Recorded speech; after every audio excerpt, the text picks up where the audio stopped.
नमस्कार दोस्तों, सुबह सुबह की सबसे पहली बड़ी खबर में आपको बताएंगे कि लोकतंत्र खतरे में है, संविधान बदलने की रची जा रही है साजिश। जयपुर की रैली में भाजपा पर बरसी सोनिया गांधी। इसी प्रकार दूसरी बड़ी खबर में आपको बताएंगे कि कांग्रेस का पीएम मोदी पर हमला, कहा यूपी में डबल इंजन सरकार के पास बहुत कम ईंधन, 4 जून को हो जाएगा बंद और मोदी सरकार को लगेगा बड़ा झटका। इसी प्रकार तीसरी बड़ी खबर में आपको बताएंगे कि तेजस्वी ने बीजेपी को दी बड़ी चुनौती, कहा अगर हिम्मत है तो बिहार में अकेले चुनाव लड़के दिखाओ, औकात पता लग जाएगी। इसी प्रकार चौथी बड़ी खबर में आपको बताएंगे कि देश में बेरोजगारी चरम पर है, जयपुर से प्रियंका गांधी का भाजपा पर हमला।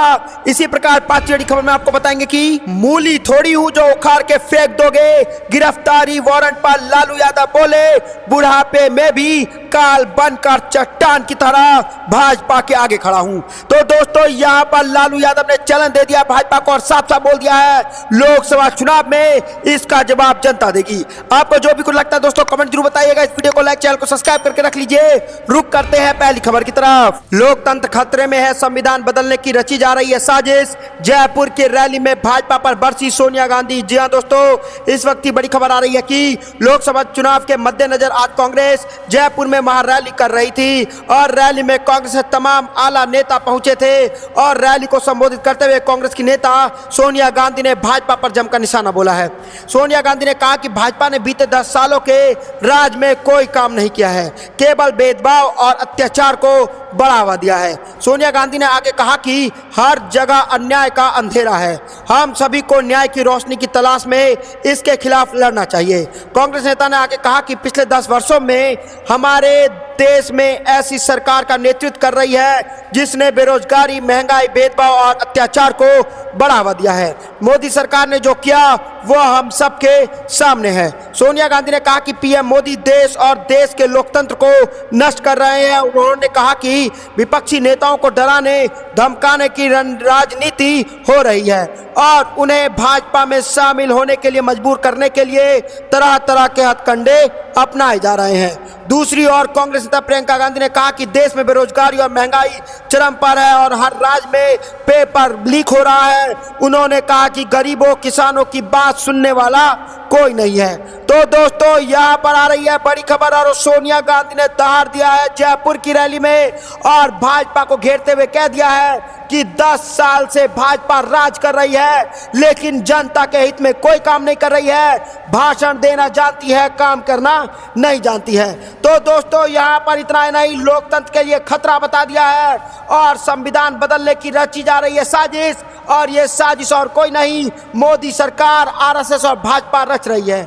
आपको क्या कुछ लगता है दोस्तों कि ये लोकतंत्र खतरे में है भाजपा के राज में, जिसको बचाने के लिए अब की बार इंडिया गठबंधन पूरी ताकत के साथ चुनाव लड़ेगा और जनता इंडिया गठबंधन के साथ आएगी। आपको जो भी कुछ लगता है दोस्तों कमेंट जरूर बताइएगा। इस वीडियो को लाइक जरूर करिएगा। रुक करते हैं अगली खबर की तरफ। इसका पीएम मोदी पर हमला, कहा यूपी में डबल इंजन सरकार के पास बहुत कम ईंधन, 4 जून को हो जाएगा बंद। जी हां दोस्तों, यहां पर बड़ी खबर आ रही है कि कांग्रेस ने प्रधानमंत्री नरेंद्र मोदी के सहारनपुर दौरे से पहले शनिवार को राज्य की कुछ समस्याओं को लेकर के सवाल किया और दावा किया है कि राज्य की डबल इंजन सरकार के पास अब बहुत कम ईंधन बचा हुआ है और 4 जून को लोकसभा चुनाव के परिणाम आने के बाद यह बंद हो जाएगा। प्रधानमंत्री मोदी शनिवार को सहारनपुर में एक जनसभा को संबोधित करेंगे। कांग्रेस महासचिव जयराम रमेश ने सोशल मीडिया मंच एक्स पर पोस्ट किया, आज प्रधानमंत्री मोदी उत्तर प्रदेश के सहारनपुर का दौरा करेंगे जहां डबल इंजन की सरकार खतरनाक रूप से कम ईंधन पर चल रही है। 4 जून को इंजन के बंद होने से पहले हमें उम्मीद है कि प्रधानमंत्री सवालों का जवाब देंगे कि मशीनरी आखिर खराब क्यों हो रही है। सहारनपुर अपने यहाँ होने वाली लकड़ी की नक्काशी के लिए दुनिया भर में जाना जाता है। यह लकड़ी के शहर के रूप में प्रसिद्ध है। यह उद्योग 200 वर्षों से अधिक पुराना है। यह शहर की अर्थव्यवस्था के लिए बेहद महत्वपूर्ण है क्योंकि यहाँ 7 लाख से ज्यादा अधिक लोग को रोजगार मिलता है। तो दोस्तों, यहाँ पर बुरी तरीके से घेर लिया है मोदी सरकार को जयराम रमेश ने और साफ कहा है, लेकिन यह दुर्भाग्य है कि मोदी सरकार की गलत नीतियों ने लकड़ी नक्काशी उद्योग को भारी नुकसान पहुंचाया है है। पहले नोटबंदी, फिर जीएसटी और अंत में बिना किसी तैयारी के लगाए गए लॉकडाउन ने इन उद्योग को तबाह कर दिया है। तो दोस्तों, यहाँ पर उद्योग को तबाह करने की बात कर दी है कांग्रेस ने और यह अब तक नहीं उबर पाए हैं। और जब यह उद्योग अपने चरम पर था तब यह 1500 करोड़ से अधिक का माल निर्यात कर रहा था, लेकिन आज इसमें लगभग 90% तक की कमी आई है। तो दोस्तों, यहाँ पर डबल इंजन में पेट्रोल होने वाला है खत्म और यहाँ पर जैसे ही पेट्रोल खत्म होगा कि लग जाएगा भाजपा को लोकसभा चुनाव में बड़ा झटका। आपको जो भी कुछ लगता है दोस्तों कमेंट जरूर बताएगा, इस वीडियो को लाइक जरूर करिएगा। रुक करता अगली खबर की तरफ। तेजस्वी ने बीजेपी को दी बड़ी चुनौती, कहा अगर हिम्मत है तो बिहार में अकेले चुनाव लड़कर दिखाएं। जी हाँ दोस्तों, इस वक्त की बड़ी खबर आ रही है कि जैसे जैसे लोकसभा चुनाव नजदीक आ रहे हैं बिहार में सियासी बयानबाजी और तेज होती जा रही है। सत्ता पक्ष और विपक्ष के नेता एक दूसरे पर लगातार हमला बोल रहे हैं। इसी कड़ी में पूर्व डिप्टी सीएम और राजद नेता तेजस्वी यादव ने भारतीय जनता पार्टी को खुली चैलेंज दे दिया है। उन्होंने कहा कि हिम्मत है तो भाजपा बिहार में अकेले चुनाव लड़कर दिखाए। भाजपा और जेडीयू के लोग सिर्फ हमें गाली दे रहे हैं। बिहार के पूर्व उप मुख्यमंत्री और राजद नेता तेजस्वी यादव ने कहा कि एनडीए की सरकार बने तो इतने महीने हो गए, लेकिन इतने महीनों में कितना काम हुआ है। इतने महीनों से भाजपा और जेडीयू के लोग सिर्फ हमें ही गाली दे रहे हैं। हिम्मत है तो भाजपा अकेले चुनाव लड़कर दिखाए।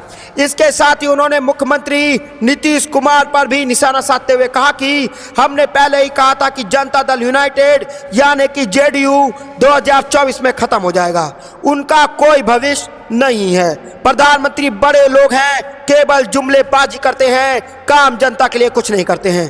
तेजस्वी यादव ने प्रधानमंत्री नरेंद्र मोदी के भ्रष्टाचार संबंधी बयान पर चुटकी ली और कहा कि प्रधानमंत्री बड़े लोग हैं, केवल जुमलेबाजी करते हैं, उनके ऊपर हम कोई टिप्पणी नहीं कर सकते, उनकी सोच नकारात्मक है। और तेजस्वी ने आगे कहा कि 17 महीने में हम लोगों ने सिर्फ काम किया है। हमारी सरकार में सब कुछ अच्छा हो रहा था, लेकिन जब से बिहार में भाजपा सरकार में आई है सिर्फ हम लोगों को गाली दे रही है, इसके अलावा उनके पास और कोई काम नहीं है। तो दोस्तों, यहाँ पर बुरी तरीके से तेजस्वी यादव ने भाजपा को घेर लिया है और साफ साफ चुनौती डाल दिया है। मोदी सरकार को बोल दिया है साफ साफ कि अगर हिम्मत है तो आप अकेले चुनाव लड़के दिखाइए बिहार में, अगर भाजपा को हरा ना दिया तो नाम बदल देना।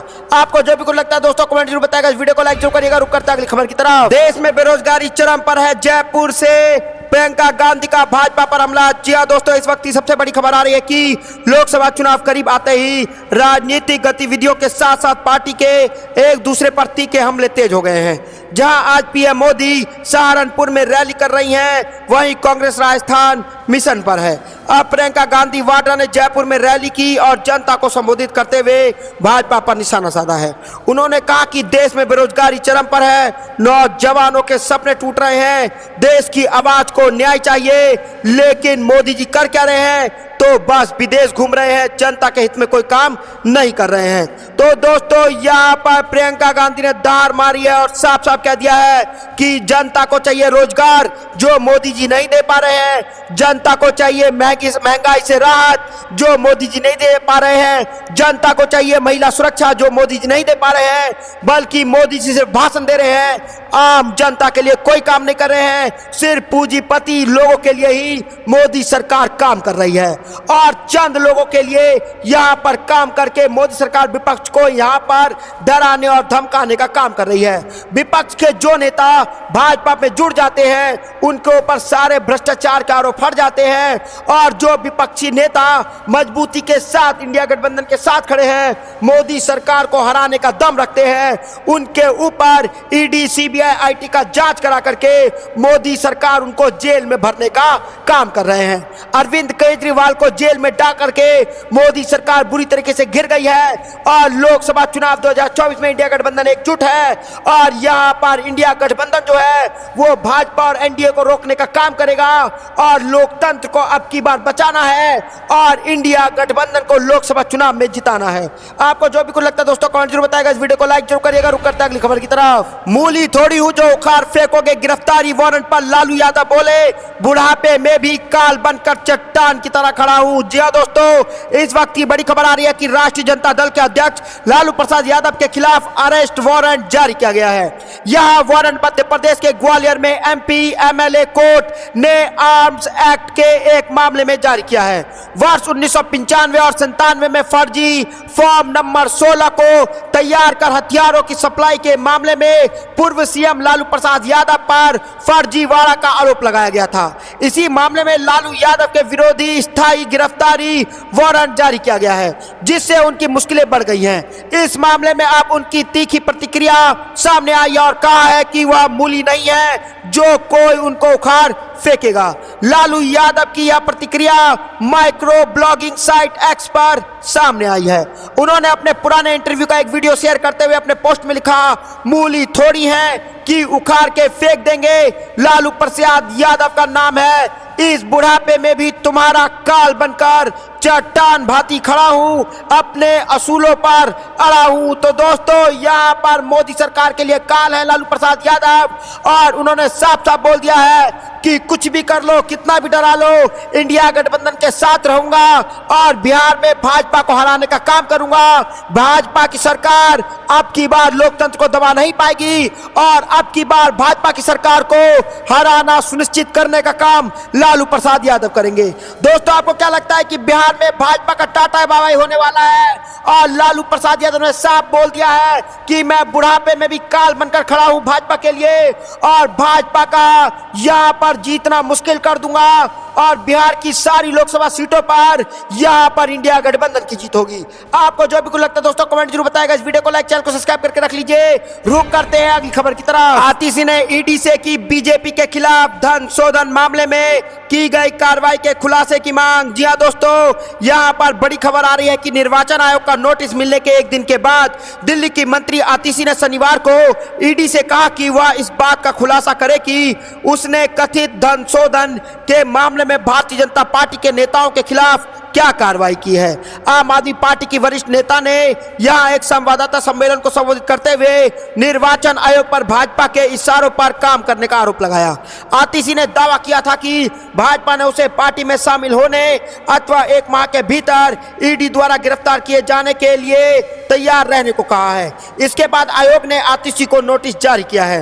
मंत्री ने कहा, महज शक के आधार पर ईडी ने आम आदमी पार्टी नेता संजय सिंह, मनीष सिसोदिया और यहां तक कि पार्टी के राष्ट्र संयोजक अरविंद केजरीवाल को गिरफ्तार किया था।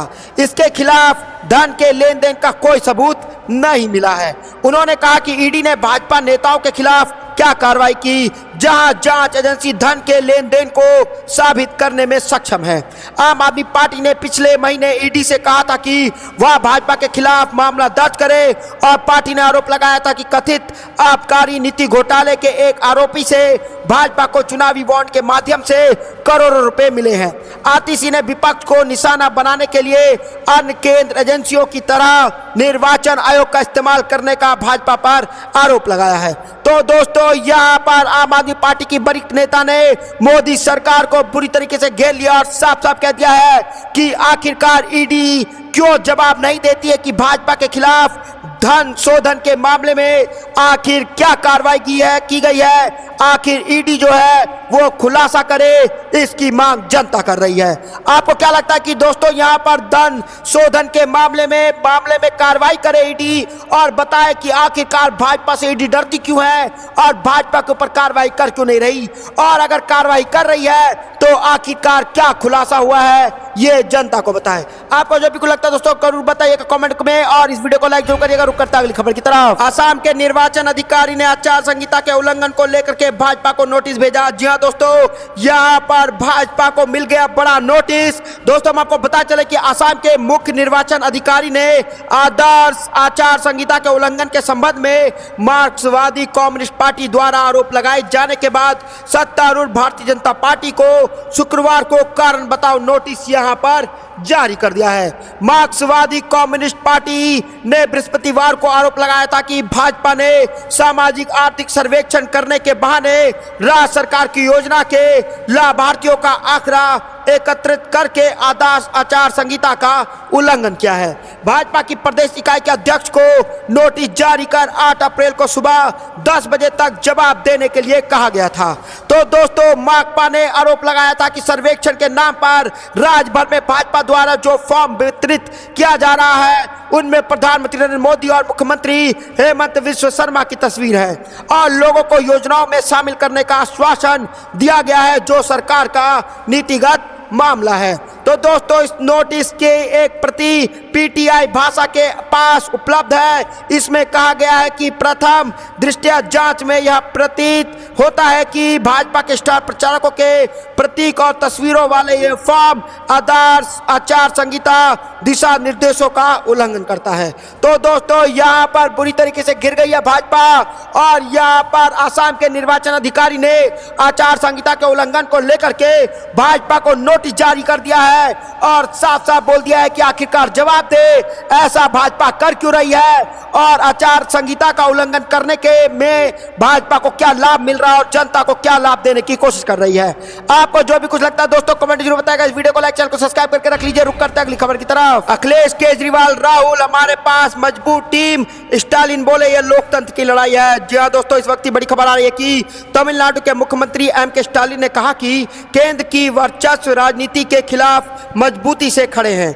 उन्होंने कहा कि हम लोकतंत्र के लिए लड़ाई लड़ रहे हैं और इसे बचाने के लिए हमारे पास एक मजबूत टीम है, जिसमें अखिलेश यादव, उद्धव ठाकरे, अरविंद केजरीवाल और राहुल गांधी जैसे नेता शामिल हैं। उन्होंने द इंडियन एक्सप्रेस को दिए एक इंटरव्यू में कहा कि उन्हें ऐसा महसूस होता है कि जैसे हम स्वतंत्रता के लिए दूसरी लड़ाई लड़ रहे हैं। उन्होंने कहा कि डीएमके इंडिया ब्लॉक में अपने सहयोगियों के साथ देश को उन लोगों से बचाने के लिए इस लोकतंत्र लड़ाई लड़ रही है जिन्हें वह स्पष्ट रूप से फांसीवादी ताकतें मानते हैं। एम.के. स्टालिन ने कहा कि मुख्यमंत्री के रूप में चाहे वह आधिकारिक दौरे हो या सामुदायिक कार्यक्रम हो या फिर सड़कों पर लोगों से मुलाकात हो, मैं युवाओं से बात करने का कोई मौका नहीं चूकता हूं। उन्होंने बताया कि जब वह डीएमके की यूथ विंग का नेतृत्व कर रहे था तो वह अपनी पार्टी के सहयोगियों से कहते थे कि हर हाल में अपना काम पूरा करने की कोशिश करो। उन्होंने कहा, मेरे मन में इस बात को लेकर के कोई सवाल नहीं है कि हमने जो ठान लिया है उसे हम पूरा करेंगे। यह चुनाव हमारे लिए सिर्फ एक महत्वपूर्ण मोड़ नहीं, यह भारतीय लोकतंत्र के लिए करोड़ों या मरो की लड़ाई है। तो दोस्तों, यहाँ पर लोकतंत्र के लिए करो या मरो की लड़ाई है। लोकसभा चुनाव 2024 में बड़ा खेला हो सकता है, भाजपा को लग सकता है बड़ा झटका, क्योंकि इंडिया गठबंधन में अखिलेश यादव, केजरीवाल, राहुल गांधी जैसे बड़े बड़े नेता जो हैं वो शामिल है और एक मजबूत टीम है। आपको जो भी कुछ लगता है दोस्तों कमेंट जरूर बताएगा। इस वीडियो को लाइक, चैनल को सब्सक्राइब करके रख लीजिए। रुक करते हैं अगली खबर की तरफ। रद्द हिमाचल राज्यसभा चुनाव, अभिषेक मनु सिंघवी ने हाईकोर्ट में दाखिल की याचिका। जी हां दोस्तों, इस वक्त की बड़ी खबर आ रही है कि सुप्रीम कोर्ट के वरिष्ठ अधिवक्ता अभिषेक मनु सिंघवी ने हिमाचल प्रदेश उच्च न्यायालय में राज्यसभा चुनाव की प्रक्रिया को चुनौती दे डाली है। अभिषेक मनु सिंघवी ने व्यक्तिगत तौर पर हिमाचल प्रदेश उच्च न्यायालय पहुंचकर याचिका दायर की है। इस याचिका में कहा गया है कि डॉक्टर ऑफ लॉर्ड्स के जिस नियम के तहत हुए चुनाव हारे हैं वह गलत है। उन्होंने उच्च न्यायालय से इस चुनाव को रद्द करने की मांग उठाई है। अभिषेक मनु सिंघवी की तरफ से दायर की गई याचिका में कहा गया है कि पर्ची में जिसका नाम निकले वह चुनाव हार जाए, ऐसा कोई नियम नहीं है। यह सिर्फ परंपरा के तौर पर प्रचलन में आ गया है। उन्होंने चुनाव में ड्रॉ ऑफ लॉट्स की इस प्रक्रिया को चुनौती देते हुए चुनाव रद्द करने की मांग उठाई है। बता दें कि हिमाचल प्रदेश में हुए राज्यसभा चुनाव के लिए कुल 68 में से कांग्रेस के अभिषेक मनु सिंघवी को 34 और भाजपा के हर्ष महाजन को भी 34 वोट पड़े थे। दोनों पक्षों में 34 वोट पड़ने के बाद नियमों के मुताबिक ड्रॉ ऑफ लॉट्स अपनाया गया। पर्ची में जिसका नाम निकला वह चुनाव हार गया। पर्ची में अभिषेक मनु सिंघवी का नाम निकला था और ऐसे में चुनाव में हर्ष महाजन की जीत हो गई थी। तो दोस्तों यहाँ पर हो गई है बड़ी खबर आ रही है सामने की रद्द हो हिमाचल राज्यसभा चुनाव, और यहाँ पर अभिषेक मनु सिंघवी ने हाई कोर्ट में दाखिल कर दिया है याचिका। जी हाँ दोस्तों, आपको क्या लगता है कमेंट जरूर बताइएगा। इस वीडियो को लाइक जरूर करिएगा। रुक करते हैं अगली खबर की तरफ। दुष्यंत पर भाजपा को यमुना पार कराने का आरोप, विरोध के बाद दूसरी गाड़ी से निकले चौटाला, जाने आखिर क्या हुआ। जी हाँ दोस्तों, इस वक्त बड़ी खबर आ रही है कि हरियाणा में लोकसभा चुनाव के प्रचार में गांव-गांव जा रहे नेताओं के विरोध का दौर जारी है। भाजपा के उम्मीदवारों के बाद अब हरियाणा के पूर्व डिप्टी सीएम दुष्यंत चौटाला को भी विरोध का सामना करना पड़ रहा है। नारनौद हल्के के दौरे पर आए दुष्यंत चौटाले को गांव नारा और गामड़ा में विरोध का सामना करना पड़ा है। इस दौरान ग्रामीणों और किसानों की तरफ से दुष्यंत को काले झंडे दिखाए गए। इतना ही नहीं, किसान दुष्यंत की गाड़ी के आगे विरोध स्वरूप बैठ गए और विरोध को देखते हुए किसानों ने गाड़ी को आगे नहीं जाने दिया, तो वह अपनी गाड़ी वहीं छोड़कर दूसरी गाड़ी से गामड़ा गांव के लिए रवाना हो गए। तो दोस्तों यहाँ पर आ रही है बड़ी खबर कि दुष्यंत पर भाजपा को यमुना पार कराने का लग गया आरोप, और विरोध के बाद दूसरी गाड़ी से निकले चौटाला, और दुष्यंत चौटाला बुरी तरीके से यहाँ पे घिर चुके हैं हरियाणा में, जिसको देखते हुए भाजपा को वहां पर लग सकता है बड़ा झटका। आपको जो भी कुछ लगता है दोस्तों कि क्या लोकसभा चुनाव 2024 में किसकी जीत होगी, एनडीए वर्सेस इंडिया, कमेंट जरूर बताएगा। इस वीडियो को लाइक, चैनल को सब्सक्राइब करके रखिए और कमेंट में जय हिंद जरूर लिखिएगा। जय हिंद, जय भारत।